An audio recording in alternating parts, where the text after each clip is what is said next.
Good morning बच्चों, देखिए ज़रा क्वेश्चन नंबर 4 3.2 एक्सरसाइज का। तो देखते हैं क्वेश्चन क्या है। Which of the following pairs of linear equation are consistent, inconsistent, if consistent, obtain the solution graphically. ठीक है, कंसिस्टेंट क्या होता है मैंने आपको बताया था। कंसिस्टेंट क्या होता है? When a1/a2 is not equal to b1/b2, ये तो था कंसिस्टेंट के लिए। इनकंसिस्टेंट क्या था? a1/a2 is equal to b1/b2 is not does not equal to c1/c2, यही था ना। ये इनकंसिस्टेंट की कंडीशन थी। तो देखिए, जब इसका हम सोल्यूशन करते हैं तो मैंने आपसे बताया है कि very first we have to make the standard form of the equations. देखें ज़रा, पहले इक्वेशन आपको स्टैंडर्ड फॉर्म में दिख रही है? नहीं है, तो चलो इसका स्टैंडर्ड फॉर्म बताओ क्या होगा। Equal to 0। दूसरी बताएं क्या? ये फर्स्ट इक्वेशन थी 2x plus 2y minus 10 equal to 0। ठीक है, चलो भाई कंपैरिजन करें इसकी। क्या लिखोगे? Comparing first by a1x plus b1y plus c1 equal to 0, second by a2x plus b2y plus c2 equal to 0। इस तरह से कंपैरिजन करना है। देखें ज़रा, यहाँ पे x के कॉफिशिएंट को a1 बोलते हैं, तो यहाँ पे x का कॉफिशिएंट क्या है? कुछ नहीं तो 1 मानेंगे। तो बोलो भाई a1 की वैल्यू कितनी हो गई? b1 की वैल्यू और c1 की वैल्यू, ऐसे करके। ठीक, ऐसे इसमें आओ कंपैरिजन करो। a2 की वैल्यू, b2 की वैल्यू और c2 की वैल्यू, ऐसे।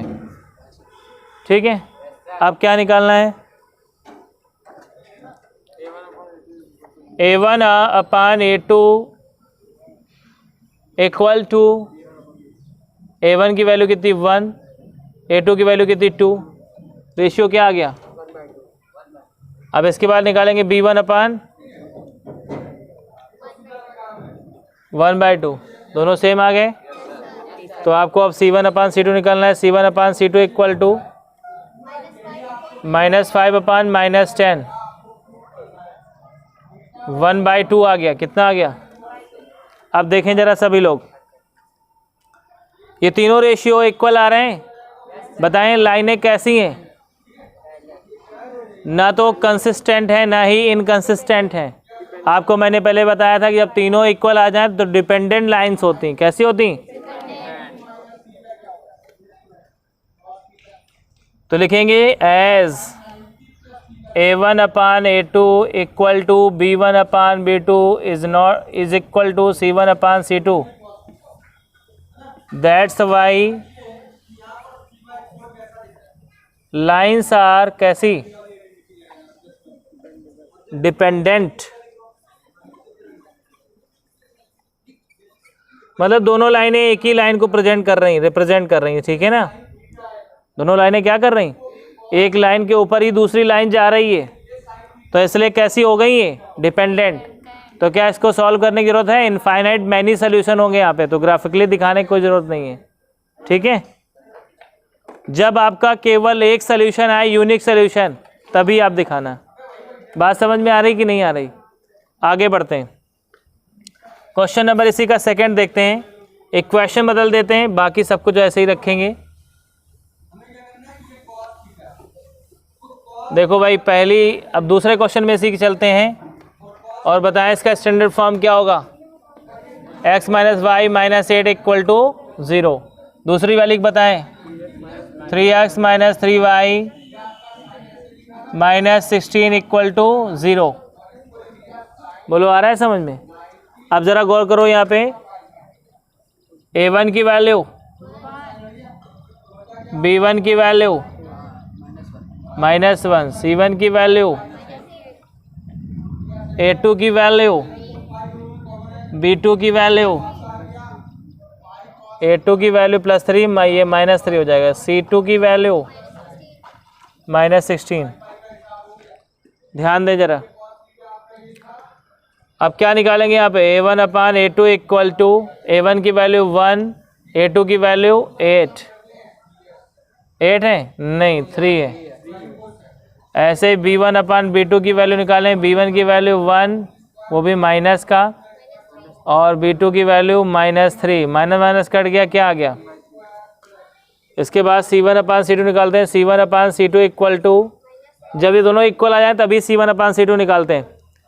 तो भाई देखो C1 की वैल्यू -8 और माइनस का 16, 8 2 जा 16, इस तरह से आ जाएगा। अब आप देख रहे हैं यहाँ पे लैंग्वेज लिखेंगे as A1/A2 is equal to B1/B2 is not equal to C1/C2। That's why there will be no solution, या इनकंसिस्टेंट, क्या हो जाएगा, लाइन्स आर इनकंसिस्टेंट।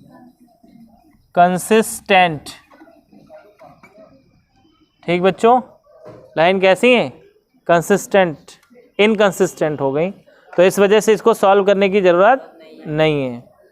आगे बढ़ते हैं हम लोग।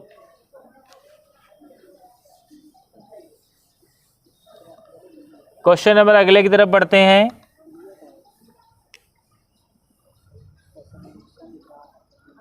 देखें जरा, इक्वेशन चेंज करें। अगला देखें क्वेश्चन क्या कह रहा है। स्टैंडर्ड फॉर्म में लिखा हुआ है 2x + y - 6 इक्वल टू 0। ठीक है, ये पहला क्वेश्चन था। दूसरा क्या था, 4x - 2y - 4 इक्वल टू 0। बोलो आ रहा है समझ में। बताएं भाई A1 की वैल्यू क्या है, B1 की, C1 की, -6 A2 की, 4 B2 की, -2 C2 की, -4। इतना आया समझ में। आप ज़रा गौर करें, ये जब तीनों आ गए तो अब यहाँ पे हम लोग क्या लगाएंगे, A1/A2 इक्वल टू A1 की वैल्यू /4, काटो इसको, क्या आया 1/2। B1/B2, B1 की वैल्यू बताएं 1/-2। आप बताएं क्या आपको A1/A2 सेम लग रहा है, एक प्लस में या एक माइनस में, तो यहाँ पे लिख देंगे। जब ये दोनों सेम ना है तो सीधा यहीं से लिख देते हैं as A1/A2 is not equal to B1/B2। That's why these lines are, कैसी हैं ये, कंसिस्टेंट।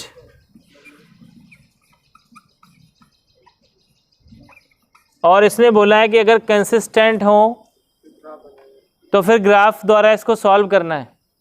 ठीक है, तो इस क्वेश्चन में थोड़ा सा हमें काम करना पड़ेगा, इसको सॉल्व करके दिखाना है। तो देखो भाई, अब इसको साफ करते हैं, फिर इसके बाद पूरा सॉल्व करते हैं। तो देखिए, जैसा कि मैंने आपसे बताया था कि कभी ग्राफ द्वारा रिप्रेजेंट करना हो तो पहले इसको ऐसे ही सॉल्व करके एक बार देख लेना चाहिए, ताकि एक सोल्यूशन ऐसा मिल जाए जो हमें बदल जाए, ये पॉइंट हमें रखना ही है। समझ गए कि नहीं। तो इसको अलग हम यहाँ साइड पे सॉल्व करते हैं। बताएं जरा, ये इक्वेशन सेकंड है या ये इक्वेशन फर्स्ट है। चलो इसमें y के टर्म को इक्वल कर लें। ठीक है, चलो y के टर्म को इक्वल करते हैं। तो क्या लिखोगे, 2 से इसमें मल्टीप्लिकेशन कर दोगे तो यहाँ पे 4y हो जाए, सॉरी 2y हो जाएगा, यहाँ पे भी 2y। चलो भाई इंटू करो। रफ में अपना ये अलग काम करेंगे, ये काम जो मैं कर रहा हूँ यहाँ पे साइड पे, ये अलग काम होता है रफ का। देखें क्या हो जाएगा, 4x + 2y - 12 इक्वल टू 0। चाहो तो 12 को उधर ले जा सकते हो, तो प्लस का 12 हो जाएगा इक्वल टू 0। ऐसे दूसरी इक्वेशन नोट कर लो, 4x फिर -2y इक्वल टू 4। ये इक्वेशन नंबर सेकंड।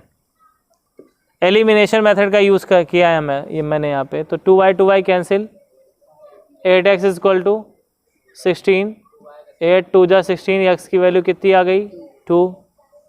ठीक है। अब x की वैल्यू किसी भी इक्वेशन में रख दो तो फर्स्ट वाले में रख दो, तो 2 इंटू 2 माइनस और प्लस का y माइनस 6 इक्वल टू 0, तो हो जाएगा y इक्वल टू ये प्लस का 6 हो जाएगा इधर आके, माइनस का 4 हो जाएगा, तो y की वैल्यू कितनी आ गई 2। x की भी वैल्यू 2 आ गई, y की भी वैल्यू 2 आ गई। इससे पता चल गया हमको, इससे हमको पता चल गया कि एक वैल्यू आपको x बराबर 2 रखनी पड़ेगी और y की भी वैल्यू 2 आएगी, दोनों में आएगी। ठीक है, तो ये रफ का काम कर लिया हमने और हमें पता चल गया, ये हमें पता चल गया कि क्या वैल्यू एक निकली, दोनों की कॉमन निकलेगी, x बराबर 2 और y बराबर 2। तो यहाँ अलग लिख लेते हैं, बाद में इसको अप्लाई करेंगे। x की वैल्यू 2 आ गई, y की वैल्यू 2 आ गई, ये अपना यूज़ करेंगे बाद में। ठीक है, तो जैसा कि मैंने आपसे बताया ग्राफ बनाने में क्या करते हैं, y के टर्म को लेफ्ट में रखते हैं, बाकी सारे टर्म को राइट में ले जाते हैं। तो भाई y का टर्म इधर रखा तो ये 6 जाके उधर प्लस का हो जाएगा और माइनस का 2x हो जाएगा, हो जाएगा पहली इक्वेशन से। ये टेबल बना लिया यहाँ पे, ये x ये y, ऐसे 2-3 पॉइंट ले लिया करो। अब यहाँ पे ऐसे ही करते हैं, तो देखो 2y उधर जाके प्लस का हो जाएगा और इधर क्या बचेगा 4x माइनस 4। y की वैल्यू यहाँ पे निकालेंगे, देखिए 2 का मल्टीप्लिकेशन इसमें डिवाइड हो जाएगा, तो जब भी डिवाइड करो तो सारे टर्म में करो, या तो इससे 2 कॉमन ले लो, 2 ले लिया कॉमन, अंदर क्या है x माइनस 2, 2x माइनस 2 बच गया, और 5 में 2 इंटू में था, इधर ले गए, इसको ऐसे काट दिया, तो y की वैल्यू यहाँ से क्या निकल के आई 2x माइनस 2 आई निकल के। जिस तरह से मैंने यहाँ पे इसका टेबल बनाने के लिए सोचा, ऐसे ही आपको टेबल इसकी भी बना लेनी है, तो यहाँ साइड में बना देते हैं। देखें ज़रा, ax ये y, ठीक है। फिर मैंने आपसे कहा था कि अगर ग्राफ बनाना हो तो किस बात का ध्यान रखते हैं, ऐसी कुछ वैल्यू रखें जिससे फ्रैक्शन ना आए, यही बोला था ना, क्या ना आए, फ्रैक्शन नहीं आना चाहिए। बताइए x की वैल्यू अगर यहाँ पे 0 रखते हैं, y का मान कितना निकलता है, x की वैल्यू 0 रख दिया, y की वैल्यू बताएं 6, x की वैल्यू 1 रख दिया, y की वैल्यू बताएं भाई 1 2 जा 2 हो गया, माइनस का माइनस इसमें करेंगे 4 बचेगा, तो x की वैल्यू 1 तो y की वैल्यू कितनी आ गई 4। ऐसे ही आगे बढ़ते हैं, x की वैल्यू 2 तो y की वैल्यू भी कितनी हो जाएगी 2, 2 2 जा 4, 4 घटाएंगे 6 में 2 आ जाएगा। आया समझ में, 3 पॉइंट निकाल लिए ऐसे। अब देखें ज़रा आगे इसमें करते हैं, x की वैल्यू क्या रखा है यहाँ पे 0 रख दिया, बताएं y की वैल्यू क्या आ गई -2। आया समझ में, x की वैल्यू यहाँ पे 1 रख दिया, बताओ y की वैल्यू क्या आ गई, हल करो भाई, 1 का 2 में इंटू करेंगे 2 आ जाएगा प्लस का, इसमें 2 माइनस हो जाएगा 0 हो जाएगा, बोलो। तो ये y की वैल्यू 0 हो गई। अब x की वैल्यू 2 रखेंगे, तो 2 2 जब 4 में 2 चला गया, y की वैल्यू 2 आ गई। याद रखो जो तुमने वैल्यू निकाली थी वो दोनों की सेम आएगी। देखो x पे 2 y पे 2, वहाँ पे भी x पे 2 y पे 2 आया, इसीलिए मैंने सॉल्व किया था ताकि हमें पता चल जाए किस पॉइंट पे हमें ये निकल के आ जाएगा सामने। ज़्यादा पॉइंट अगर बनाना चाहते हो तो 4-5 ले सकते हो, बाकी आप 2-3 से, आपका 3 से काम चल जाएगा, ठीक है ना। तो हमें कौन सा 20 नंबर दे देगा एक क्वेश्चन में, उतने ही देगा, तो इससे अच्छा है कि हम अपना 3 पॉइंट में इसको कवर कर लेंगे, ठीक है। तो अब ये मैं यहाँ से हटा रहा हूँ इसको, देखें ज़रा, दोनों इक्वेशन मैंने हटा दिए और जो ये पॉइंट है इनको अपना बना के लिख लिया, 0,6 1,4 और 2,2। दूसरा देख लें 0,-2 1,0 और 2,2, ऐसे ले लेते हैं। अब इनको मैं यहाँ से हटा रहा हूँ ऐसे। अब देखें ज़रा, इसका हम ग्राफ बनाते हैं। मैंने कहा था आपके पास स्केल और पेंसिल का ही यूज़ करके ग्राफ बनाना है, ऐसे बहुत अच्छी तरह से। ये मेज़रमेंट बिल्कुल बराबर होनी चाहिए स्केल से।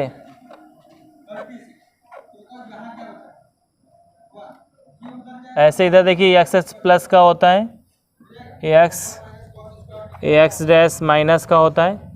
इधर देखिए वाई, ये वाई डैश होता है, वाई इधर प्लस का होता है, इधर माइनस का होता है।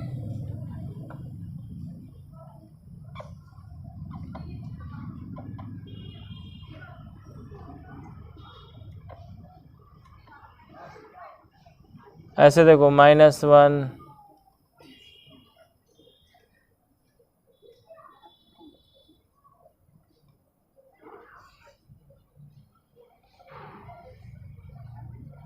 ऐसे देखें, इस तरह से पॉइंट एकदम इक्वल डिस्टेंस पे खींचते हैं। अब ज़रा गौर से देखें,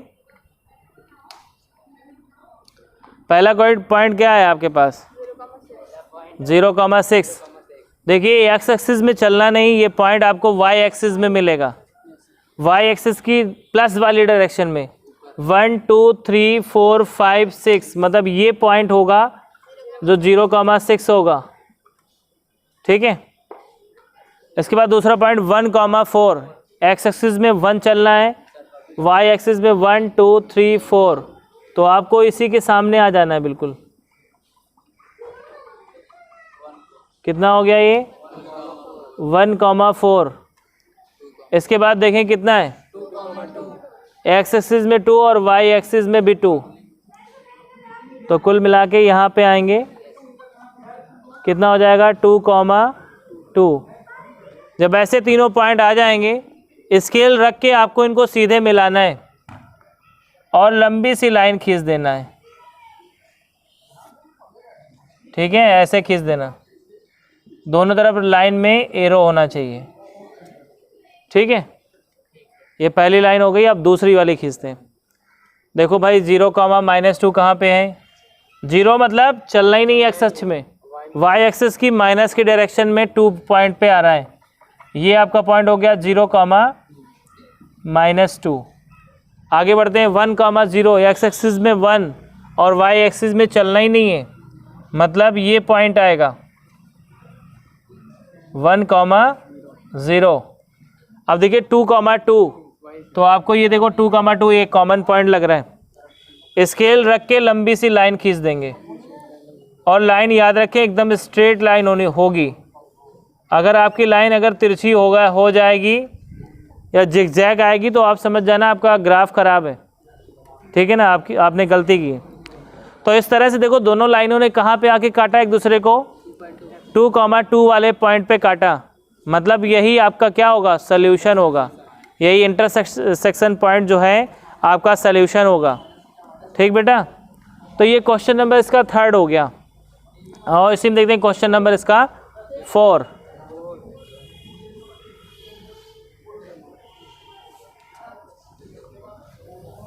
देखें जरा क्वेश्चन नंबर 4 देखते हैं।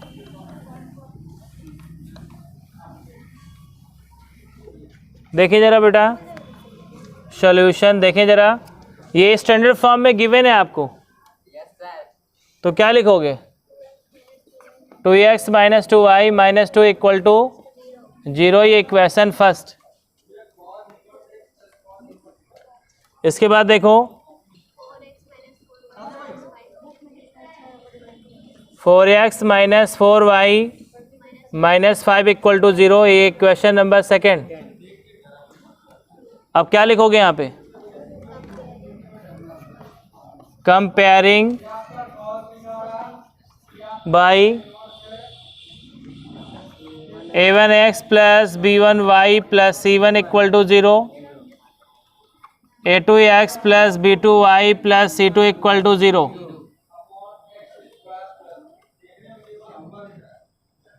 यहाँ पे थोड़ा सा लिख रहे कंपेयरिंग बाई फर्स्ट इक्वेशन इससे और सेकंड वाली इससे, ये लिखना था जैसे पहले लिख रहे थे। चलो बताओ a1 की वैल्यू क्या आ गई, b1 की वैल्यू क्या आ गई, c1 की वैल्यू क्या हो गई, a2 की वैल्यू 4, b2 की वैल्यू -4 और c2 की वैल्यू -5। इतना आया कि नहीं आया। अब ज़रा गौर करें, यहाँ पे क्या करेंगे, a1/a2 = 2/4 1/2, और यहाँ पे देखिए b1/b2 इक्वल टू -2 और माइनस का 4, माइनस में प्लस हो गया, 2 1 जा 2 2 जा 4, 1/2। देखो दोनों इक्वल आ रहे हैं, तो अब मेरी मजबूरी है C1/C2 निकालने की, तो C1/C2 निकालेंगे। कितना है भाई? -2/-5। आप देख रहे हैं यहाँ पे माइनस में कट जाएगा। देखिए यहाँ पे लिखेंगे as A1/A2 is equal to B1/B2 is not equal to C1/C2। ठीक है, दैट्स वाई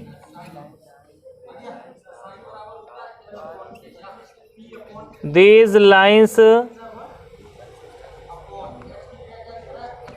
are not या are inconsistent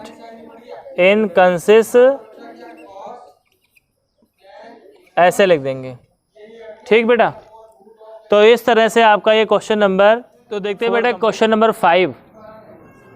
देखो क्या कह रहा है। Half the perimeter of rectangular garden whose length is 4 more than its width is 36। अब इसमें बच्चे क्या करते हैं, एक समस्या होती है बच्चों के सामने, बच्चे ये नहीं समझ पाते गिवन क्या है, ये 36 क्या गिवन है। तो मेरी बात ध्यान से सुने, ये पेरीमीटर का हाफ गिवन है आपको। क्या गिवन है? Half of the perimeter of rectangular field लिखा है ना, जिसमें बताया जा रहा है लेंथ जो है विड्थ से 4 मोर है, जबकि इसका हाफ पेरीमीटर कितना है? 36 है। तो लेट कर लेते हैं, let the length of rectangle as x. याद रखो इसमें मानने में कोई समस्या नहीं, क्योंकि 2 वेरिएबल हमें मानने हैं तो हम ऐसे लेट कर सकते हैं। लेंथ को एक्स मान लिया एंड विड्थ ऑफ रेक्टेंगल क्या मानोगे इसको? y। अब अकॉर्डिंग टू क्वेश्चन क्या कह रहा था? Half perimeter is equal to कितना गिवन था आपको? बोलो भाई 36। आपको पता है रेक्टेंगल का पेरीमीटर होता है 2 ब्रैकेट में L + B। अगर इसका हाफ करेंगे तो 2 से 2 कैंसिल हो जाएगा, तो क्या आ जाएगा यहाँ पे? L + B इक्वल टू 36, मतलब x + y इक्वल टू, आपको इक्वेशन फर्स्ट मिल गई। नहीं आया है समझ में? अब आगे देखो क्या कह रहा है। Find the dimension of the garden.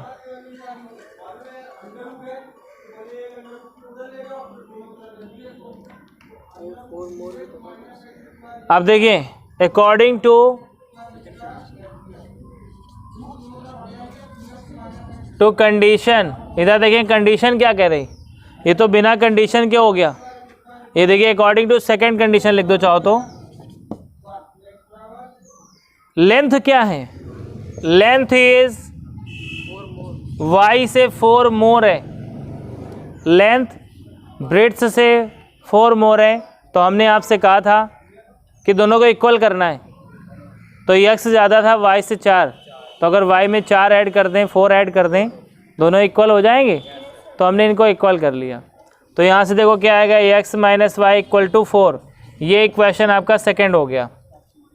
ठीक है, अब देखें, अब पहले इक्वेशन को नोट करो। क्या था आपका equation? x + y equal to 36। दूसरा इक्वेशन क्या है? x - y equal to 4। ये पहला इक्वेशन था, ये सेकंड। चलो भाई एलिमिनेशन मेथड सॉल्व करो। y से y कैंसिल हो गया, 2x बराबर क्या निकल के आया? 40। अब 2 से इसको काट देते हैं, यहाँ पे कितना आया? x की वैल्यू आ गई 20। x की वैल्यू कितनी आ गई? 20 मीटर। x क्या थी आपकी? इस रेक्टेंगल की लेंथ। तो अब देखें y की वैल्यू कैसे निकलेगी, किसी भी इक्वेशन में रख दो, लिख दो by putting the value of x in equation first में रखो। x मतलब 20 प्लस वाई इक्वल टू क्या हो गया 36, y इक्वल टू 36 माइनस 20, तो y की वैल्यू आ गई कितनी 16। तो इस तरह से बच्चों y की वैल्यू आपको 16 मिल जाती है।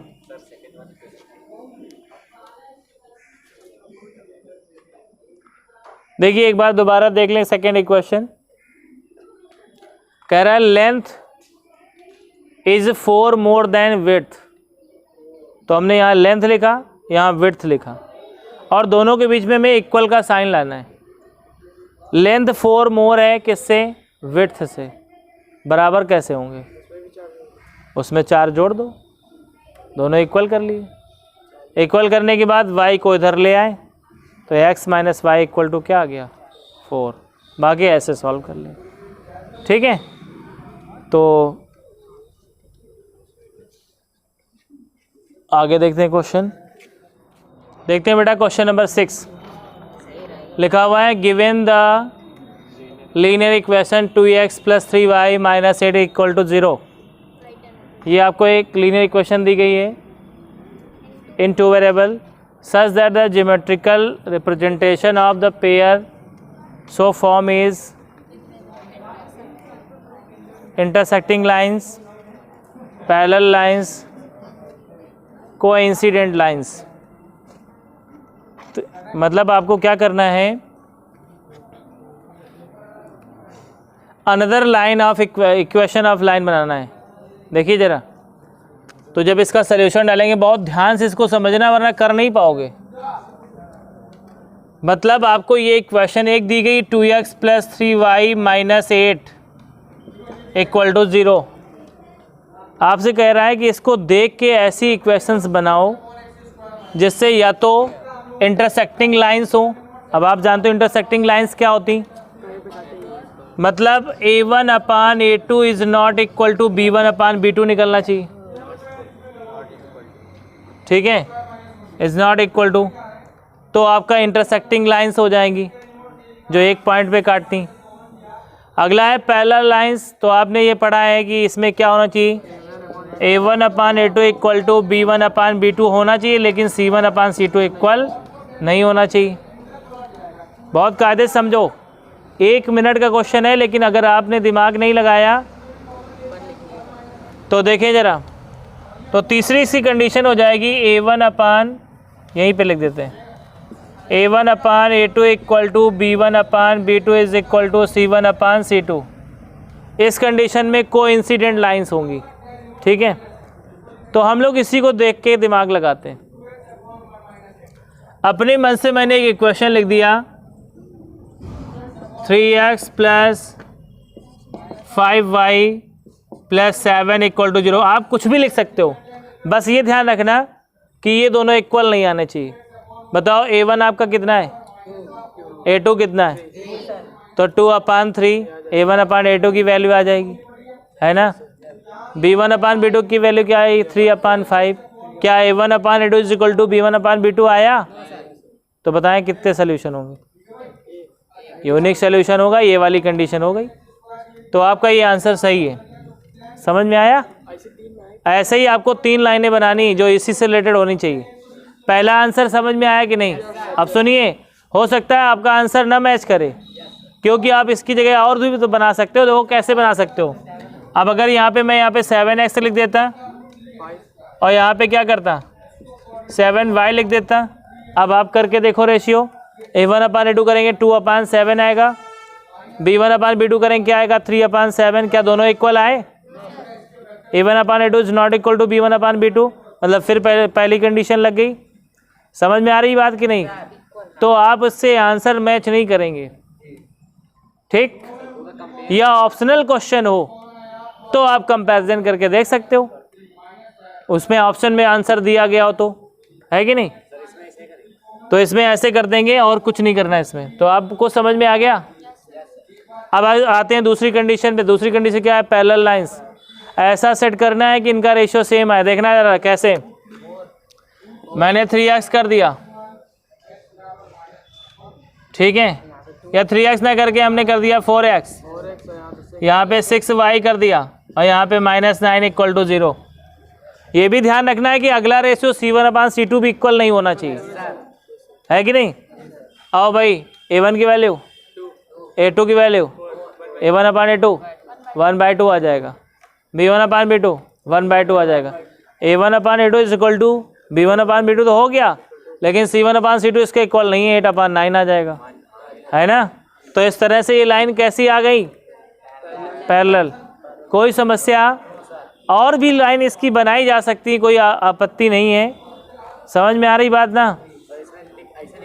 बिल्कुल ऐसे ही लिखेंगे, ये तीनों पॉइंट ऐसे पहले शो करना। ये मतलब इंटरसेक्टिंग लाइंस, ये मतलब पैरेलल लाइंस, और ये कंडीशन मतलब जब हमें यही पता तभी तो हम बना रहे हैं लाइनें, है कि नहीं। आओ भाई अगली, अब आपको ये दिमाग लगाना है, कुछ ऐसा रखो जिससे कि रेशियो सेम आए सब में। इनमें दोनों में दो 1/2 रेशियो आ रहा था, मैंने यहाँ पे 16 ठोक दिया। अब देखो रेशियो सेम आएगा, आ रहा है ना। A1/A2 1/2, B1/B2 1/2, C1/C2 1/2, सेम आ गया। तो बताओ लाइन कैसी हो गई, कोइंसिडेंट हो गई। तो बेटा इस तरह से बड़ी आसानी के साथ आपने ये दोनों स्टेप कर लिए, तीनों सॉरी, कोई इसमें आपत्ति बताएं। अब आगे बढ़ते हैं, क्वेश्चन नंबर 7 की तरफ देखते हैं।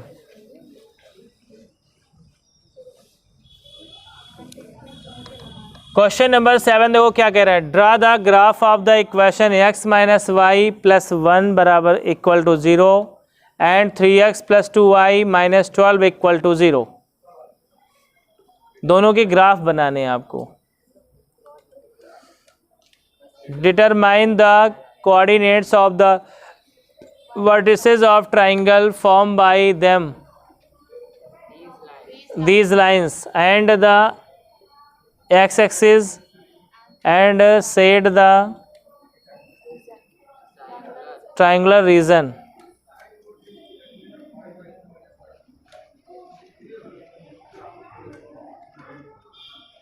तो देखो भाई, इनका ग्राफ खींचना है, अपने मन से इसका ग्राफ बनाते हैं। देखिए जरा, x + y, सॉरी सोल्यूशन यहाँ पे डालते हैं।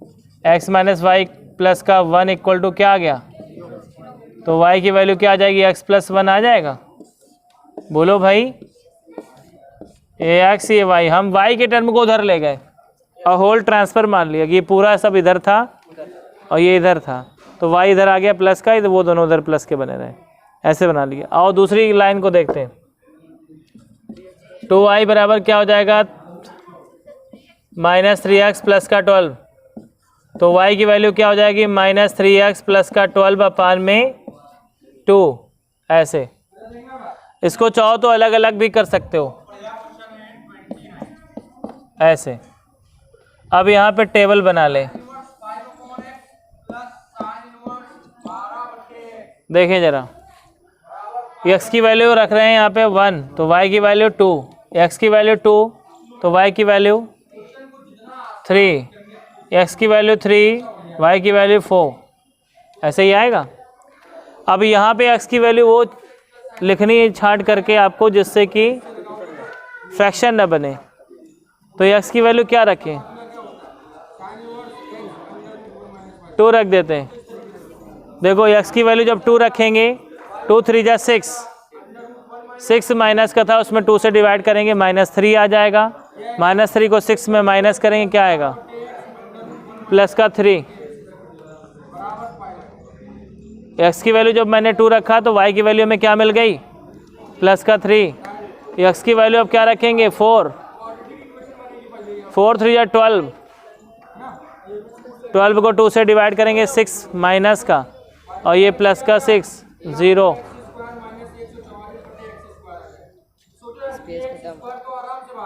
देखिए बेटा, x की वैल्यू यहाँ पे जब रखेंगे कितना, 4, तो 4 3 जा 12, माइनस का 12/2 करेंगे, -6 आएगा, -6 + 6 कुल मिला के क्या आ जाएगा, 0।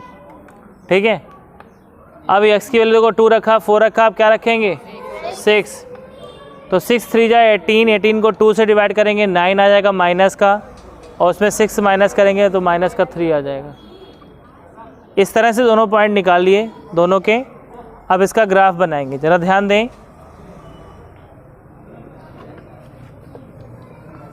यहाँ पे इनके पॉइंट लिख लेते हैं 1,2, 2,3, 3,4, ध्यान दे जरा। और यहाँ पे लिखेंगे 2,3, 4,0 और 6,-3।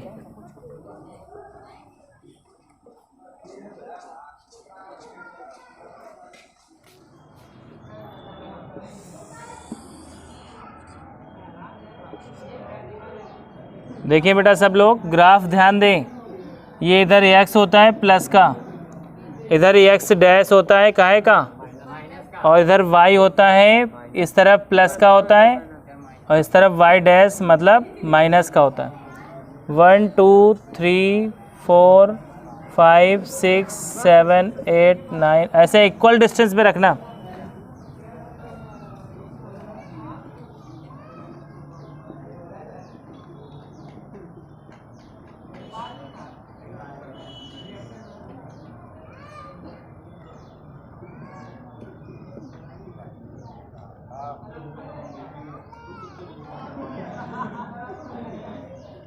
ज़रा ध्यान दें, पहला पॉइंट क्या है, 1,2, एक्स एक्सिस पे 1 चलना है, वाई एक्सिस पे 2, तो देखो ये पॉइंट इस जगह आ जाएगा 1,2।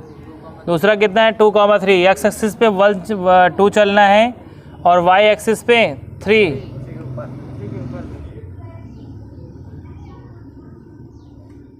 2,3 हो गया। 3,4, एक्स एक्सिस पे 3 चलना है, वाई एक्सिस पे 4, 1 2 3 4, इसी के ऊपर आ जाएं, कितना हो गया। बस एक स्केल रख के एकदम स्ट्रेट लाइन खींचना है जो तीनों पॉइंट से होकर जाएगी, ऐसे सही से खींचना, बिल्कुल ये ध्यान रखना। अब अगला देखते हैं 2,3 मतलब ये वाला पॉइंट, और 4,0 मतलब वाई एक्सिस पे चलना है, वाई एक्सिस में चलना ही नहीं है। 1 2 3 4, ये हो गया 4,0 और 6,-3, एक्स एक्सिस पे 6 चलना है, 1 2 3 4 5 6 और यहाँ पे -3, कुल मिला के यहाँ पे आ जाएंगे 1 2 3। अच्छा यहाँ पे आएंगे जाके, कौन सा पॉइंट आ गया ये 6,-3। अब स्केल रख के इसको सीधा मिला देंगे, सही से जाना चाहिए बेटा, इसको सही कर लेना है। अगर आप लोग सही से खींचेंगे बिल्कुल सही मिलेगी लाइन आपको। तो देखो इधर 1 2 3 4 5 6 इधर आएगा यार, वही तो मैं सोच,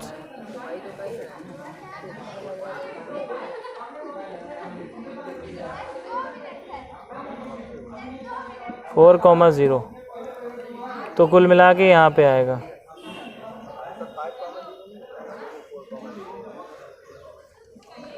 इस जगह आएगा 6,-3।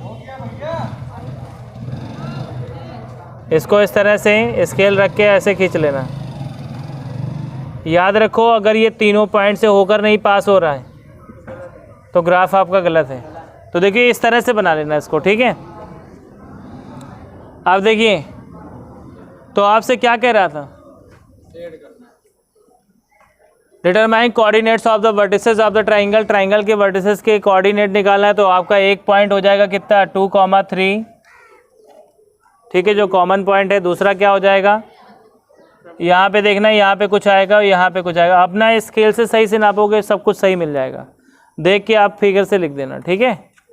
अभी इसमें क्लियर नहीं आ रहा है, जब आप नाप के पूरा खींचेंगे एकदम एग्जैक्ट पॉइंट मिलेगा आपको, ठीक है। और इसके बाद उसको सेड कर देना है। सेड करने का मतलब इसमें ऐसे डार्क डार्क ऐसे खींच देना, ठीक है। तो इस वीडियो लेक्चर में बच्चों इतना ही, बाकी जो नेक्स्ट एक्सरसाइज है वो नेक्स्ट वीडियो में बताएंगे। तब तक के लिए bye bye, have a nice time.